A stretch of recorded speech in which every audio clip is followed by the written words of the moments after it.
Hello friends, this is Shalini Srivastava. स्वागत है आपका टीचिंग लर्नर्स में। तो कैसे हैं आप लोग? उम्मीद है कि आप लोग बढ़िया होंगे और आपकी पढ़ाई अच्छी चल रही होगी। आप इस समय देख रहे हैं, हम आपको बीटीसी प्रथम सेमेस्टर की बुक करा रहे हैं। कौन सी बुक है? आपकी बाल विकास एवं सीखने की प्रक्रिया। इसे हम एजुकेशन 1 भी कहते हैं और पूरे सेमेस्टर में हमारे कितने एजुकेशन 8 तक का है, ठीक है। और जिसमें हम एजुकेशन 7 तक हमारे लिए बहुत ही इंपॉर्टेंट है और 8 इतना इंपॉर्टेंट नहीं है, उसको भी हम पढ़ लेंगे। तो पहले हम एजुकेशन 1 ख़त्म करते हैं।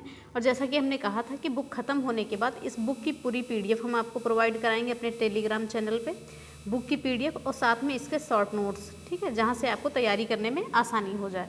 तो ये सारी चीज़ें हैं। तो चलिए आगे हम चलते हैं। कहाँ तक हमने पढ़ लिया था वो भी हम देख लेते हैं। तो देखिए, हमने यहाँ तक आपका सिलेबस देख लेते हैं, कहाँ तक हमने पढ़ लिया था। आप देख सकते हैं यहाँ पे बाल विकास का अर्थ एवं आवश्यकता क्षेत्र हमने देख लिया था, अवस्थाएं देख लिया था, शारीरिक, मानसिक, संवेगात्मक, भाषा विकास और सृजनात्मक विकास हमने देख लिया था। आज हम देखेंगे व्यक्तित्व को और जितना देख पाएंगे उतना देखेंगे, ठीक है। अर्थ देखेंगे, प्रकार देखेंगे और परीक्षण के तरीके, ये सारी चीज़ों को हम देखेंगे। जितना भी हम आज कंप्लीट कर पाएंगे उतना कंप्लीट कर लेंगे। तो चलिए आते हैं सीधे हम अपने चैप्टर पे। तो इस चैप्टर शुरू करने से पहले अगर आपने हमारे चैनल को सब्सक्राइब नहीं किया है तो प्लीज़ सब्सक्राइब करें और ज़्यादा से ज़्यादा शेयर करें। हम आते हैं सीधे चैप्टर पे। एक सेकेंड। और बहुत बेहतर तरीके से हम चीज़ों को पढ़ेंगे और साथ में आप भी पढ़ते रहिए। चलिए यहाँ हम आ जाते हैं। ये हमारा चैप्टर है आज का, व्यक्तित्व का विकास, ठीक है। व्यक्तित्व यानी कि पर्सनालिटी हम बोलते हैं, व्यक्तित्व को बोलते हैं पर्सनालिटी। आप जानते हैं पर्सनालिटी, ठीक है। तो इसका हम अर्थ देखेंगे, प्रकार देखेंगे। प्रकार में मेन प्रकार कौन सा? अंतर्मुखी, बहिर्मुखी और उभयमुखी जो व्यक्तित्व है, इसके हम प्रकारों को देखेंगे। मेन प्रकार ये है हमारे, और भी आगे हम देखेंगे व्यक्तित्व के कैसे कैसे प्रकार होते हैं, कितने होते हैं। तो आइए स्टार्ट करते हैं। इसमें हमें क्या पढ़ना है इस चैप्टर में? व्यक्तित्व के विकास में इसमें व्यक्तित्व की अवधारणा पढ़ना है, अर्थ पढ़ना है और प्रकार पढ़ना है, ठीक है। चलिए आगे हम देखते हैं। पहले जो लाइनें हमें ऐसे पढ़ने वाली हैं उसको हम पढ़ लेते हैं और जो समझने वाली हैं उनको हम अच्छे से समझ के पढ़ेंगे। सामान्यतः व्यक्तित्व से अभिप्राय व्यक्ति के रंग, रूप, कद, लंबाई, चौड़ाई अर्थात शारीरिक संरचना, व्यवहार तथा मृदुभाषी होने से लगाया जाता है। कहने का मतलब है, जैसे कहते हैं लोग कि उसकी पर्सनालिटी बहुत अच्छी है, यानी कि उसकी शारीरिक संरचना अच्छी है, बोलने का हाव भाव अच्छा है, रूप रंग अच्छा है, लंबाई चौड़ाई अच्छी है, तो यही सारी चीज़ें हैं। व्यवहार अच्छा है, तो इसी को हम पर्सनालिटी बोलते हैं। ये समस्त गुण व्यक्ति के समस्त व्यवहार का दर्पण है। वास्तव में व्यक्तित्व केवल जीवन के विभिन्न पक्षों का सम्मिश्रण मात्र नहीं है। इसके विकास या गठन का क्रम अत्यंत व्यापक तथा जटिल है। व्यक्तित्व अनेक कारकों या व्यवहारों का समग्र रूप या सम्मिश्रण है। तो इसमें हमें मेन चीज़ जो जाननी थी, व्यक्तित्व क्या होता है, तो व्यक्तित्व किसी व्यक्ति की शारीरिक संरचना, व्यवहार और उनके मृदुभाषी होने से व्यक्तित्व का पता लगाया जाता है। तो ये चीज़ें हैं। अब हम देखते हैं व्यक्तित्व की अवधारणा, जो आपके लिए इंपॉर्टेंट है। यहाँ से आपके क्वेश्चन भी बनते हैं। अर्थ में परिभाषा की बात जानेंगे। ये पहली जो है लाइन आपके लिए इंपॉर्टेंट है। व्यक्तित्व अंग्रेजी के पर्सनैलिटी शब्द का हिंदी रूपांतर है, ठीक है। ये आपको लाइन याद रखनी है। व्यक्तित्व अंग्रेजी के पर्सनालिटी शब्द का हिंदी रूपांतर है। अंग्रेजी के इस शब्द की उत्पत्ति यूनानी भाषा के परसोना शब्द से हुई है। पूछा जाता है पर्सनालिटी शब्द की उत्पत्ति किससे हुई है, तो यूनानी भाषा के परसोना शब्द से हुई है, याद रखेंगे हम। और जिसका अर्थ होता है नकाब, यानी कि जिसे मुंह हम ढकते हैं, जिसका अर्थ होता है नकाब। तो सीधी सीधी बात है कि व्यक्तित्व जो है अंग्रेजी भाषा के पर्सनालिटी शब्द का हिंदी रूपांतरण है और अंग्रेजी के इस शब्द की उत्पत्ति यूनानी भाषा के परसोना शब्द से हुई है, जिसका अर्थ होता है नकाब, ठीक है। फिर हम आगे देखते हैं कि यूनानी लोग नकाब या मुखौटा पहनकर मंच पर अभिनय करते थे ताकि दर्शकगण यह न जान सके कि अभिनय करने वाला कौन है। यानी कि नकाब या चेहरा छुपा रहना नकाब के अंदर, तो चेहरा कोई भी पहचान नहीं पाएगा, ठीक है। चलिए आगे हम देखते हैं। व्यक्तित्व का अर्थ मनुष्य के व्यवहार की वह शैली है जिसे वह अपने आंतरिक तथा बाह्य गुणों के आधार पर प्रकट करता है, ठीक है। कहने का क्या मतलब है कि व्यक्तित्व का अर्थ जो है मनुष्य के व्यवहार की एक शैली है, कि वह शैली है जिसे वह अपने आंतरिक तथा बाह्य गुणों के आधार पर प्रकट करता है। यानी व्यक्ति के व्यवहार से ही उसका व्यक्तित्व झलकता है। सीधे सीधे कहने का मतलब ये है। व्यक्ति के व्यवहार, ठीक है, व्यक्ति के बाह्य गुणों का प्रकाशन उसकी पोशाक, वार्ता का ढंग यानी कि बात करने का ढंग, आंगिक अभिनय यानी कि अंगों का संचालन, कैसे वह बात करता है, मुद्राएं, उसकी मुख मुद्राएं कैसी हैं, ठीक है, कैसे वो बात करता है, आदत तथा अन्य अभिव्यक्तियां हैं। तो कहने का मतलब क्या है कि व्यक्तित्व के बाह्य गुणों का प्रकाशन उसकी पोशाक करती है, उसके बोलने चालने का ढंग करता है, उसके अंगों का अभिनय, मुद्राएं, आदत और अन्य अभिव्यक्तियां जो हैं उसके बाह्य गुणों का प्रकाशन करती हैं। अगर हम बात करें मनुष्य के आंतरिक गुण हैं, उसकी अंतः प्रेरणा या उद्देश्य, संवेग, प्रत्यक्ष इच्छा, तो तो उसके संवेग हैं, उद्देश्य है, प्रत्यक्ष है, इच्छा है, तो ये सारी चीज़ें आंतरिक गुण हैं व्यक्तित्व के। ठीक है, उम्मीद करते हैं कि आपको ये चीज़ें समझ में आ रही होंगी जो बता रहे हैं। फिर आगे हम देखते हैं व्यक्तित्व किसी व्यक्ति के समस्त मिश्रित गुणों का वह प्रतिरूप है जो उसकी विशेषताओं के कारण उसे अन्य व्यक्तियों से भिन्न इकाई के रूप में स्थापित करता है। तो कहने का मतलब है कि व्यक्तित्व जो है किसी व्यक्ति के समस्त मिश्रित गुणों का एक रूप है जो उसकी विशेषताओं के कारण, यानी हर व्यक्ति अपने विशेषताओं के कारण ही अन्य व्यक्ति से अलग होता है। कहने का तात्पर्य ये है। ठीक है, किसी व्यक्ति के व्यक्तित्व के प्रतिबिंब का प्रेक्षण उसके अवलोकन या उसके द्वारा की गई अनुक्रिया के आधार पर अनुमानित किया जा सकता है।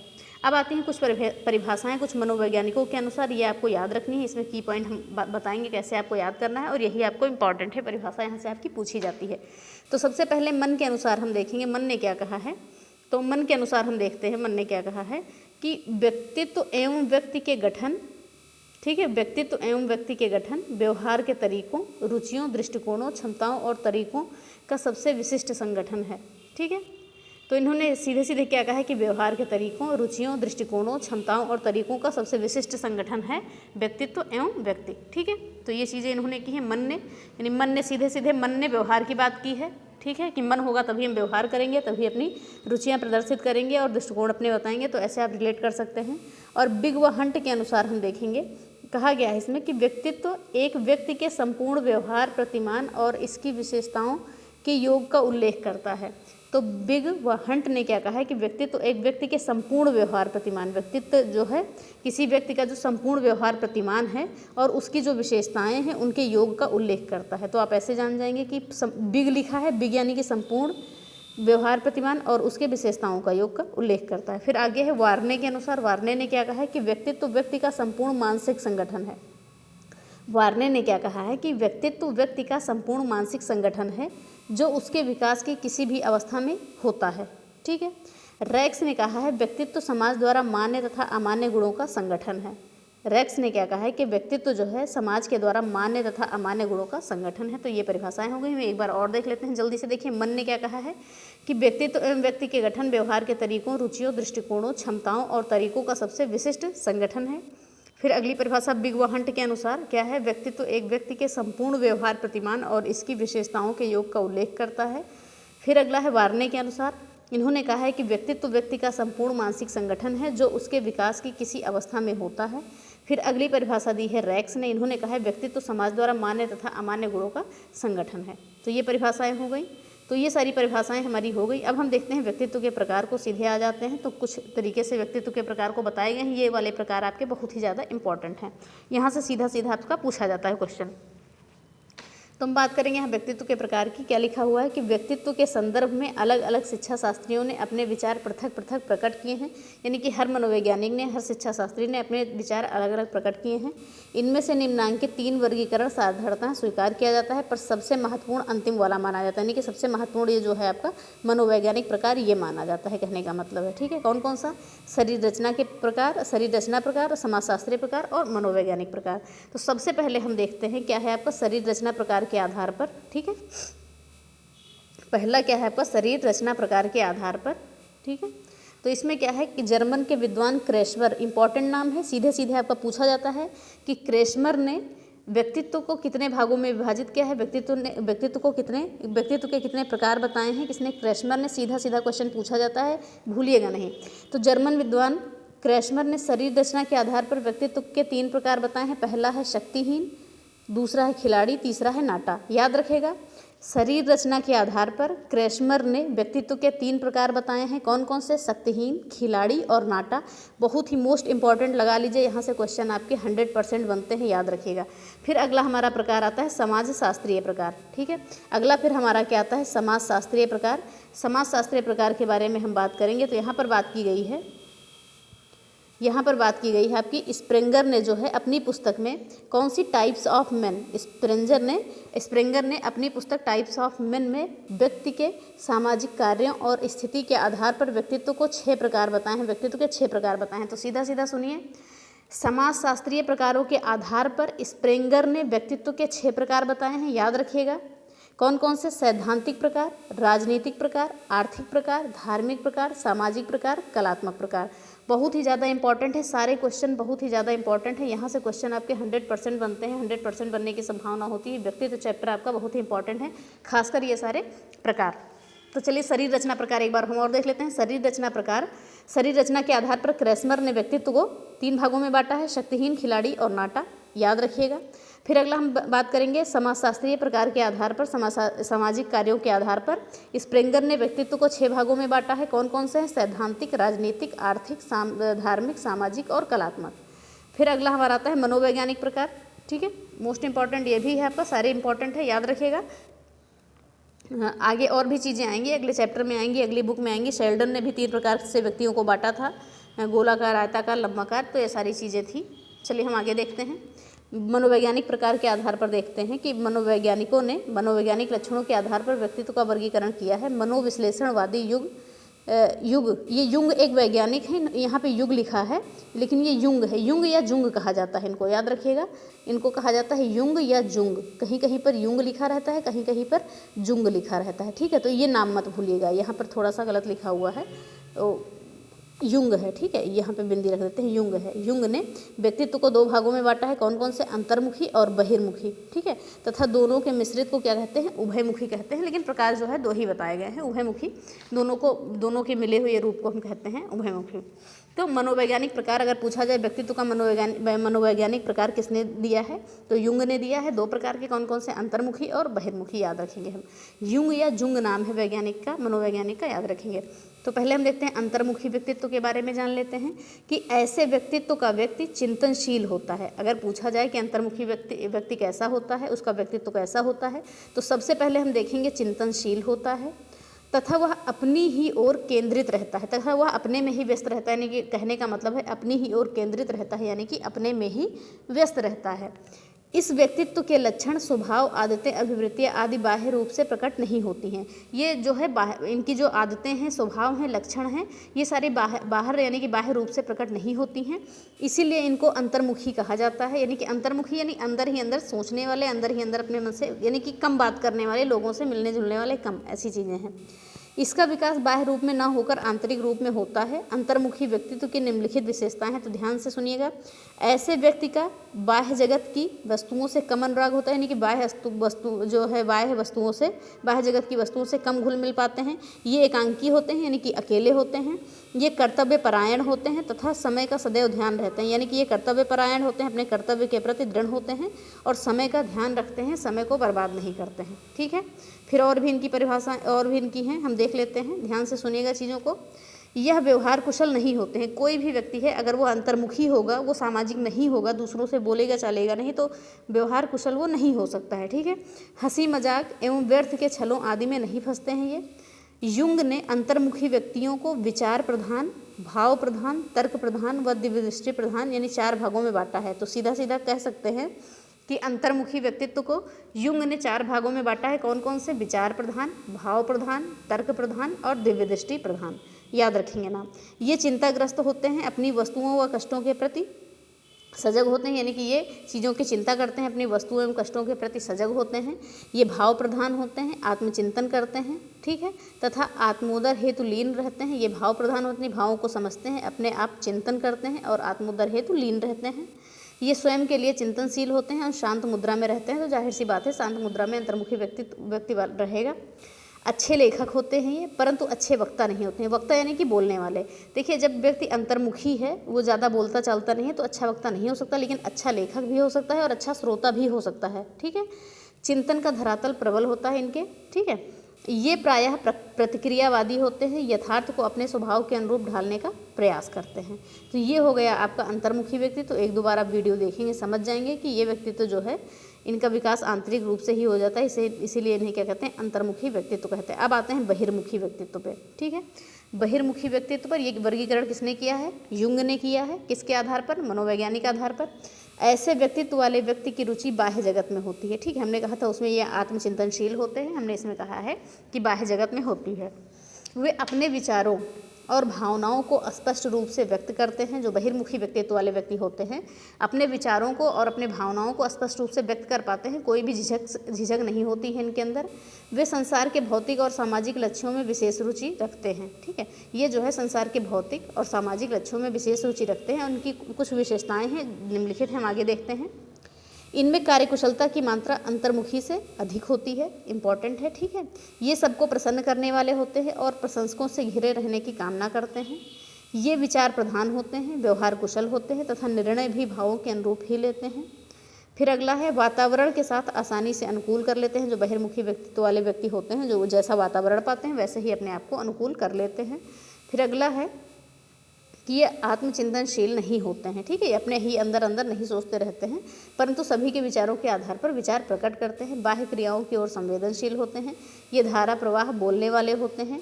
स्वयं की पीड़ा परिस्थिति की चिंता नहीं करते, वह चिंता मुक्त होते हैं। तो ये हो गए बहिर्मुखी वाले व्यक्ति। अब इन दोनों का मिक्सचर क्या आता है, उभयमुखी व्यक्तित्व आता है। कुछ ऐसे भी व्यक्ति होते हैं जो दोनों का सम्मिश्रण होते हैं, इन्हें उभयोन्मुखी या विकासोन्मुखी भी कहते हैं। इंपॉर्टेंट है, नाम याद रखिएगा, विकासोन्मुखी भी कहते हैं किसको, उभयमुखी को। तो इसमें क्या है, ध्यान से देखेंगे हम, जो है इस प्रकार अलग अलग व्यक्तियों के अलग अलग गुण होने के कारण उनके दृष्टिकोण में अंतर पाया जाता है। इनके दृष्टिकोणों का अध्ययन हम इनके व्यक्तित्व के विभिन्न पक्षों का विकास करने का प्रयास कर सकते हैं। उचित मार्गदर्शन परिवार में माता पिता तथा विद्यालय में शिक्षक ले सकते हैं। ठीक है, उचित मार्गदर्शन जो है परिवार में माता पिता तथा विद्यालय में शिक्षक ले सकते हैं। तो ये शायद चैप्टर आपका यहीं पर ख़त्म हो रहा है। तो पूछा है इसने कि क्रेशमर ने कितनी तरह के व्यक्तित्व बताए थे। तो ये कितने तरह के बताए थे, 3 तरह के बताए थे। कौन कौन से बताए थे, जल्दी से बताइए आप। शक्तिहीन, और ये आप बताएंगे क्योंकि आप अभी पढ़ चुके हैं। शक्तिहीन, नाटा, और एक कौन सा था वो आप बताएंगे। ठीक है, तो 3 तरह के क्रेशमर ने बताए थे। किसके आधार पर बताए थे, शरीर रचना के आधार पर बताए थे। ठीक है, शरीर रचना के आधार पर क्रेशमर ने बताया था 3 तरह के व्यक्तित्व होते हैं। नाम आपको याद रखने क्योंकि आपने अभी पढ़ा है। तो ये चैप्टर आपका यहाँ खत्म होता है। हम देखते हैं समय कितना हो रहा है, 16 मिनट हो रहा है। हम देखें आगे चीज़ें कंप्लीट कर पाएंगे या नहीं। तो अगला चैप्टर हमारा है व्यक्तित्व परीक्षण के तरीके एवं समायोजन के उपाय। देख लेते हैं, एक सेकेंड। चैप्टर तो बड़ा है, चलिए आज ही पूरा कर लेते हैं, तो ये चैप्टर हमारा पूरा हो जाएगा। ठीक है,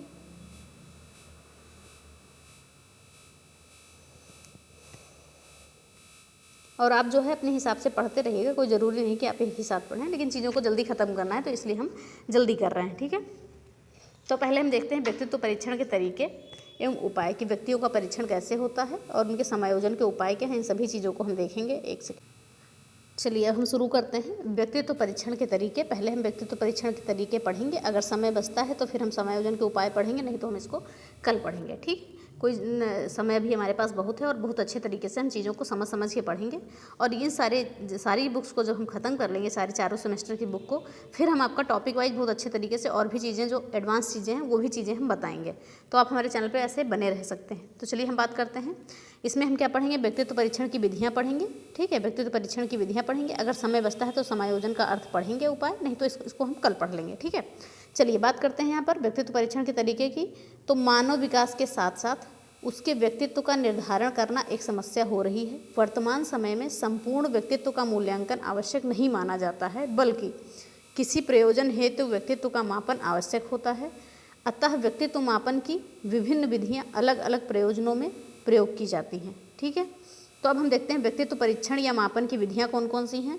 व्यक्तित्व परीक्षण या मापन की विधियाँ मोस्ट इंपॉर्टेंट, 100% यहाँ से क्वेश्चन आपके बनते हैं। ठीक है, तो हम बात करेंगे व्यक्तित्व के मापन की 3 प्रकार की विधियाँ होती हैं। 3 प्रकार की विधियों में इन्हें बांटा जाता है। कौन कौन सी, आत्मनिष्ठ विधियाँ, वस्तुनिष्ठ विधियाँ और प्रक्षेपण विधियाँ। बहुत ही इंपॉर्टेंट है, याद रखिएगा, मोस्ट इंपॉर्टेंट लिख लीजिएगा इसको। तो पहले हम क्या देखते हैं, पहले हम देखते हैं कि आत्मनिष्ठ विधियाँ या व्यक्तिगत विधियाँ किसे कहते हैं। ठीक है, तो हम क्या देखते हैं, आत्मनिष्ठ या व्यक्तिगत विधियाँ, जिसको हम सब्जेक्टिव मेथड भी कहते हैं।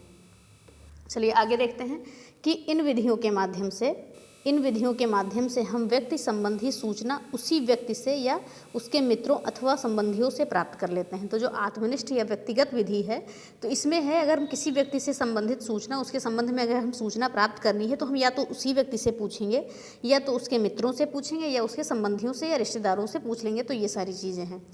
इन विधियों के आधार पर उसके लक्षण, अनुभव, उद्देश्य, आवश्यकता, रुचियाँ और अभिवृत्तियाँ आदि होती हैं। इन विधियों के आधार पर हम क्या चीज़ें पता करते हैं, उसके लक्षणों को पता करते हैं, अनुभव हो गया, उद्देश्य हो गया, आवश्यकता, रुचियाँ और अभिवृत्तियाँ आदि को देखते हैं। ठीक है, वह इनके माध्यम से सभी सूचनाएं देता है। कोई भी व्यक्ति है वो इसी सब सारी चीज़ों के माध्यम से जो है सूचनाएं देता है। इस विधि के अंतर्गत निम्नलिखित प्रविधियाँ आती हैं। उन प्रविधियों को हम जानते हैं। पहली क्या है आपकी आत्मकथा। ठीक है, यह आत्मनिष्ठ के अंतर्गत आई है। क्या है आत्मकथा, तो यानी कि ऑटोबायोग्राफी। इस विधि के द्वारा अध्ययन किए जाने वाले व्यक्ति के व्यक्तित्व के गुणों को कुछ शीर्षकों में बांट दिया जाता है। यानी कि व्यक्ति के व्यक्तित्व का जो हम देखते हैं उनके गुणों को कुछ भागों में हम बांट देते हैं, जिसके द्वारा वह अपने अनुभव, उद्देश्यों और प्रयोजनों, रुचियों और अभिवृत्तियों का विवरण के आधार पर निश्चित मनोवैज्ञानिक निष्कर्ष निकालता है। परंतु इस विधि में कुछ कठिनाइयाँ भी हैं। ठीक है, तो यानी कहने का मतलब है हम कुछ शीर्षकों में व्यक्ति के जो है गुणों को बांट देते हैं, फिर इसके द्वारा वह अपने अनुभव, उद्देश्य और प्रयोजन, रुचि और अभिवृत्ति के विवरण के आधार पर मनोवैज्ञानिक निष्कर्ष निकालता है। फिर अगली हमारी विधि कौन सी है? अगली हमारी विधि है व्यक्ति वृत्ति विधि, यानी कि केस हिस्ट्री। ठीक है, इस विधि के अंतर्गत हम वंशानुक्रमीय एवं वातावरण संबंधी तत्वों का अध्ययन करते हैं। यहाँ हम उस व्यक्ति के वंशानुक्रमी और वातावरणीय तत्वों का अध्ययन करते हैं जो व्यक्ति जीवन को प्रभावित करते हैं। ठीक है, जो व्यक्ति के जीवन को प्रभावित करते हैं। यह विधि मुख्य रूप से आत्मकथा पर निर्भर होती है। ये जो है अपने आप यानी कहने पर निर्भर होती है, यानी ऑटोबायोग्राफी पर निर्भर होती है। इसमें विषयी के द्वारा बताए गए वृत्तांत के अतिरिक्त परिवार इतिहास, ठीक है, परिवार इतिहास, आय, चिकित्सा पद्धति, पर्यावरण एवं सामाजिक स्थिति आदि से भी सूचनाएं एकत्रित की जाती हैं। यह विधि प्रायः असमान व्यक्तियों के अध्ययन में प्रस्तुत की जाती है। असमान व्यक्ति कैसे कह सकते हैं? जो व्यक्ति सामान्य से भिन्न हो थोड़ा सा, उन्हें हम असामान्य व्यक्ति कह सकते हैं। तो ये चीज़ें आप समझ गए हैं कि ये विधि जो है व्यक्ति वृत्ति विधि या आत्मकथा पर निर्भर होती है। इसमें विषयी के द्वारा बताया गया, विषयी यानी कि जिस व्यक्ति का आप परीक्षण कर रहे हैं उसके द्वारा बताए गए वृत्तांत के अतिरिक्त परिवार इतिहास, आय, चिकित्सा पद्धति, पर्यावरण और सामाजिक स्थिति आदि से भी सूचनाएं जो प्राप्त होती हैं उसी के आधार पर आपका परीक्षण किया जाता है। ओके, उम्मीद करते हैं कि समझ में आ गया होगा। फिर इसकी तीसरी विधि है, ये आत्मनिष्ठ विधि ही चल रही है आपकी। इसमें क्या है? साक्षात्कार विधि, यानी कि इंटरव्यू मेथड की हम बात करेंगे। इसमें जो है साक्षात्कारकर्ता विषयी, जो विषय है जिसका भी परीक्षण किया जा रहा है, के सामने आमने सामने बैठकर बातचीत करते हैं। जो भी परीक्षण करता है वो और जो भी व्यक्ति है वो आमने सामने बैठकर बातचीत करते हैं। इसमें साक्षात्कार लेने वाले मनोविज्ञानी विषय के प्रेरकों, अभिवृत्तियों और लक्षणों का मूल्यांकन करते हैं। इसमें जो साक्षात्कार लेने वाला मनोवैज्ञानी है वो विषय के प्रेरकों, अभिवृत्तियों तथा लक्षणों का मूल्यांकन करता है। और साक्षात्कारकर्ता जो होता है, ठीक है, साक्षात्कारकर्ता जो होता है विषय को प्रभावित, सम्मोहित एवं गुमराह करके उसकी वास्तविकता का पता लगाने का उसमें गुण होना चाहिए। जो भी साक्षात्कार ले रहा इंटरव्यूअर जो भी है उसे उस विषय को यानी कि व्यक्ति को प्रभावित करने का, सम्मोहित करने का, गुमराह करने का और उसकी वास्तविकता का पता लगाने का गुण होना चाहिए उसमें। देखिए जैसे सब तरीके से उसे कर लेगा तभी उसे चीज़ों को सही चीज़ों का पता चलेगा। फिर अगली हमारी विधि कौन सी है? सूची विधि या प्रश्नावली विधि। ये आपकी आत्मनिष्ठ विधि के ही अंतर्गत आ रही है, आप देख सकते हैं। ठीक है, इन्वेंटरी मेथड या क्वेश्चनरी मेथड। ठीक है, तो इसमें विषयी के सामने एक प्रश्नावली प्रस्तुत की जाती है। जो भी विषयी होता है, जो भी व्यक्ति होता है जिसका परीक्षण किया जाना होता है, उसके सामने एक प्रश्नावली प्रस्तुत की जाती है जिसमें 100 से लेकर 500 तक प्रश्न होते हैं। कितने प्रश्न होते हैं? जिसमें 100 से लेकर 500 तक प्रश्न होते हैं। याद रखिएगा, कभी कभी आपकी संख्या भी पूछ ली जाएगी सूची विधि या प्रश्नावली विधि के अंतर्गत। और इसका उत्तर हाँ या ना से संबंधित होता है, यानी कि उत्तर जो है हाँ या ना में ही देना होता है, एक्सप्लेन नहीं करना होता है। यह विधि व्यक्तित्व मापन में सबसे अधिक उपयोग की जाती है और सबसे ज़्यादा अधिक उपयोग व्यक्तित्व मापन में यही विधि की जाती है। विषयी प्रश्नावली को पढ़ता जाता है। विषयी यानी कि जिसका भी परीक्षण किया जाता है वो विषयी होता है, वो प्रश्नावली को पढ़ता जाता है और अपने उत्तरों को स्पष्ट करता जाता है। इनका प्रयोग व्यक्तिगत एवं सामूहिक दोनों रूप से किया जाता है। यानी कि ये जो विधि है प्रश्नावली विधि, इसका प्रयोग हम व्यक्तिगत रूप से भी कर सकते हैं और सामूहिक रूप से भी कर सकते हैं। तो ध्यान से देखिएगा, सारी चीज़ों को हम समझ चुके। आत्मनिष्ठ विधियों के अंतर्गत हमारी कौन कौन सी विधियाँ आ गई? आत्मकथा, व्यक्ति वृत्ति इतिहास विधि, साक्षात्कार विधि और प्रश्नावली विधि। अब हमारी दूसरी विधि आती है वस्तुनिष्ठ विधियाँ। ठीक है, दूसरी विधि हमारी कौन सी आती है? वस्तुनिष्ठ विधियाँ आती हैं, यानी कि ऑब्जेक्टिव मेथड्स आती हैं।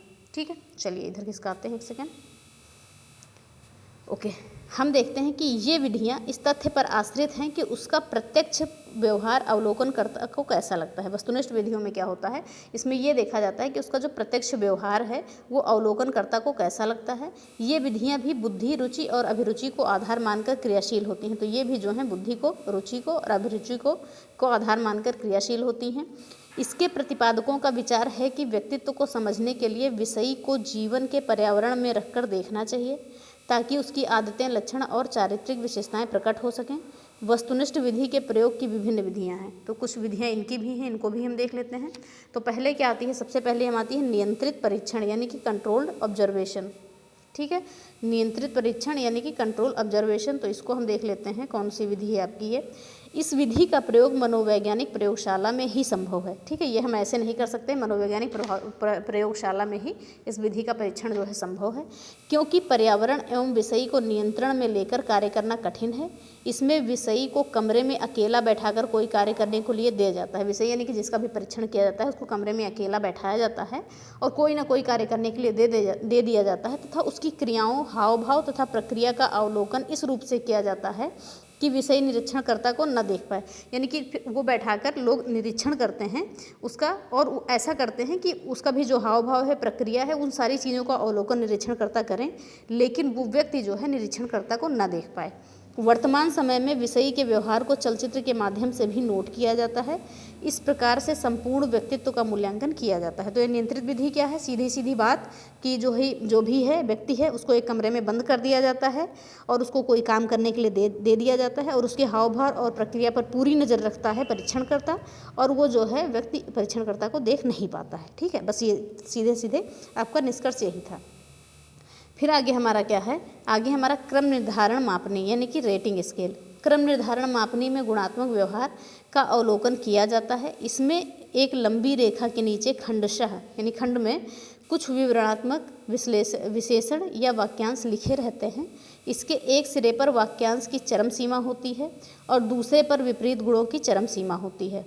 ठीक है, क्या कहा गया है इसमें कि इसमें क्या होता है, क्रम निर्धारण मापने में गुणात्मक व्यवहार का अवलोकन किया जाता है। इसमें एक लंबी रेखा के नीचे, एक लंबी रेखा होती है, उसके नीचे खंडशः कुछ विवरणात्मक विशेषण या वाक्यांश लिखे रहते हैं। इसके एक सिरे पर वाक्यांश की चरम सीमा होती है, यानी कि ऐसे कुछ होता है, एक सिरे पर वाक्यांश की चरम सीमा होती है और दूसरे पर उसके विपरीत गुणों की चरम सीमा होती है, कुछ ऐसे। ठीक है, क्रम निर्धारण मापनी पर लक्षणों को चिन्हित कर देते हैं जिससे यह पता लग जाता है कि अमुक व्यक्ति में वह गुण किस सीमा तक मिलता है। तो ये हो गया क्रम निर्धारण मापनी। जो मुख्य रूप से हमारा तीसरा है वो कौन सा है, हमने आत्मनिष्ठ विधि देखी, वस्तुनिष्ठ विधि देखी और तीसरी है हमारी प्रक्षेपण विधि। बाकी सारे प्रकार को भी हमने देख लिया, तो हम इसको ऊपर करते हैं फिर देखते हैं। तो प्रक्षेपण विधि यानी प्रोजेक्टिव टेक्निक। ठीक है, प्रक्षेपण विधि, इस विधि के माध्यम से विषयी अपने प्रतिचारों को आंतरिक लक्षणों, भावदशाओं, अभिवृत्तियों एवं हवाई कल्पनाओं में पिरोकर कहानी के रूप में प्रकट करता है। इसके आधार पर उसके व्यक्तित्व का मूल्यांकन आसानी से कर लिया जाता है। क्या कहा गया है कि इस विधि के माध्यम से विषयी अपने प्रतिचारों को आंतरिक लक्षणों, भावदशाओं, अभिवृत्तियों एवं हवाई कल्पनाओं में पिरोकर कहानी के रूप में प्रकट करता है। इसके आधार पर व्यक्ति का मूल्यांकन आसानी से कर लिया जाता है। ठीक है, तो ये हो गया आपका व्यक्तित्व का समायोजन केवल बचा हुआ है, उसको हम कल के वीडियो में पढ़ लेंगे। थोड़ा सा समय लग जाएगा, इसको समझाना भी पड़ेगा आपको, तो एक साथ ज़्यादा चीज़ें आपको समझ में भी नहीं आएंगी। तो व्यक्तित्व का समायोजन हम कल पढ़ लेंगे और बाकी चीज़ें हमारी आज कंप्लीट हो गई हैं। तो इतनी चीज़ें हमारी कंप्लीट हो गई हैं, उसको अच्छे से पढ़िएगा। बाकी चीज़ें हम आगे कंटिन्यू करेंगे कि उम्मीद करते हैं कि आपको वीडियो पसंद आई होगी।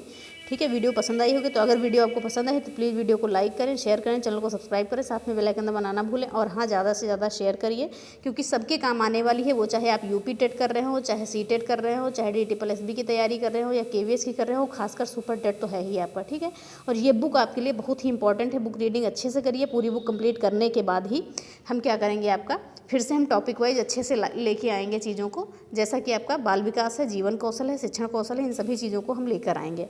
तो आपके लिए ये जो आपका एजुकेशन का पोर्शन हुआ, इसमें मेरी जिम्मेदारी पूरा में पूरा नंबर लाने का आपका रहेगा, चाहे वो 30 में 30 नंबर का हो, चाहे आपका 20 में 20 नंबर का हो, जितने भी नंबर का हो, जो भी चीज़ें हैं। तो चलिए वीडियो ख़त्म करते हैं। धन्यवाद, जय हिंद।